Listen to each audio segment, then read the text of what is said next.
राष्ट्राध्यक्ष Donald Trump हे युद्ध समाप्तीसाठी प्रयत्न करतायत. इराणसोबत सकारात्मक चर्चा सुरू आहे असं बोलताना दिसतायत. तर दुसरीकडे हे युद्ध अधिक भीषण बनत चाललेलं आहे. इस्रायलने इराणवरती अशा ठिकाणी वार केलाय की ज्याने इराण पुरता बिथरलेला आहे आणि यावेळेला जशास तसं उत्तर देणार आणि विध्वंस जास्त असेल असा इशाराही दिलाय.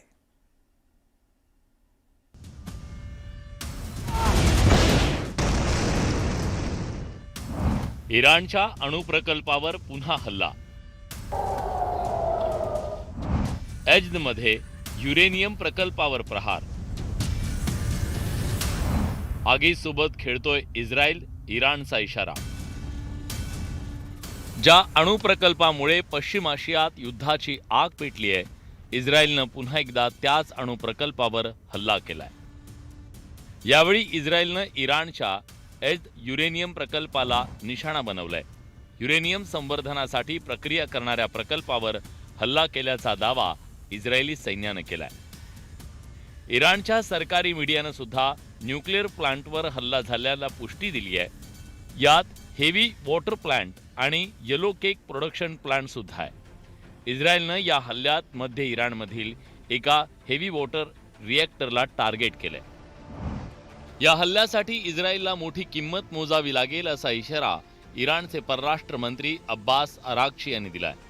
इराकमध्ये शाहिद खोंडाब हेवी वॉटर कॉम्प्लेक्स आणि यज प्रांतात अर्दकान येलो केक प्रोडक्शन प्लांट जो अणुप्रकल्पासाठी महत्त्वाचा आहे त्यालाही टार्गेट करण्यात आल्याचं त्यांनी सांगितलंय. इस्रायलनं केलेल्या एअर स्ट्राईकमध्ये इराणचे अणुशास्त्रज्ञ डॉक्टर सईद शामकादरी यांचा मृत्यू झाल्याची माहिती मिळतेय. मिसाईल यंत्रणा, अणु ऊर्जा आणि ड्रोन यंत्रणा उभारण्यात त्यांचा मोठा वाटा होता. इराणमधील मोठे कारखाने असलेल्या खुर्जस्तान स्टील प्लांट आणि मुबारेकेव स्टील प्लांटवरही हल्ला केल्याची माहिती मिळतेय. त्यामुळे इराणच्या अर्थव्यवस्थेचं मोठ्या प्रमाणात नुकसान होऊ शकतं आणि इराणच्या स्टील उद्योगावर सुद्धा मोठा परिणाम होऊ शकतो. स्टील प्रकल्प जर नसेल तर ते लोखंड कुठनं काढणार, विविध प्रकारचं लोखंड कुठली बिल्डिंग बनवायला लागतं आणि या युद्धामध्ये ज्या बिल्डिंग धराशायी झालेल्या आहेत त्यांच्या जागी दुसऱ्या उभ्या करायचं म्हटलं तर लोखंड पाहिजे आणि लोखंडाची संसाधनं पाहिजे. ती कशी निर्माण होतील. इस्रायलच्या हल्ल्यांनी बिथरलेल्या इराणनं इस्रायलसोबत आखाती देशांना थेट धमकी दिली आहे. इस्रायल आणि आखाती देशातील स्टील प्लांटना निशाणा बनवण्यात येईल. इराणनं Saudi Arabia, UAE, Qatar, Kuwait, बहरीनला धमकी दिली आहे. इराणच्या या धमकीनंतर संपूर्ण मध्य पूर्वेत तणाव वाढलाय. इस्रायलने इराणच्या अणुप्रकल्पांवर इस्फहान आणि नादानच्या आपले हल्ले न थांबवल्यामुळे इराण आता ईर्षेला पेटलेला आहे. हल्ले न थांबवल्यास इस्रायलने तो या स्टील प्रकल्पांवर हल्ला करेल.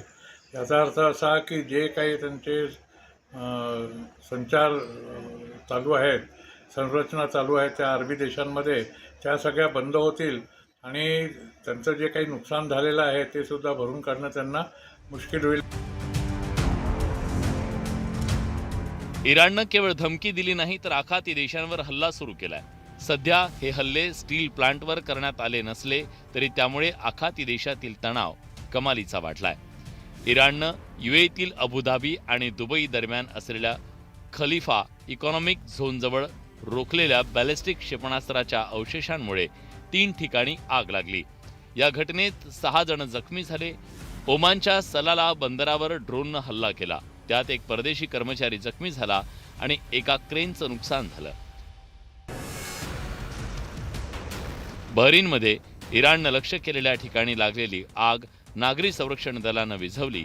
तर कुवेतमध्ये आंतरराष्ट्रीय विमानतळावरील ड्रोन हल्ल्यात रडार प्रणालीचं मोठं नुकसान झालं.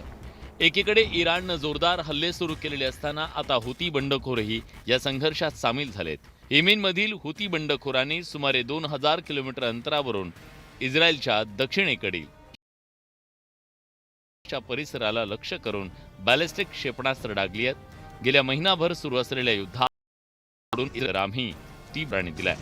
Bureau report, Marathi. अमेरिकेचे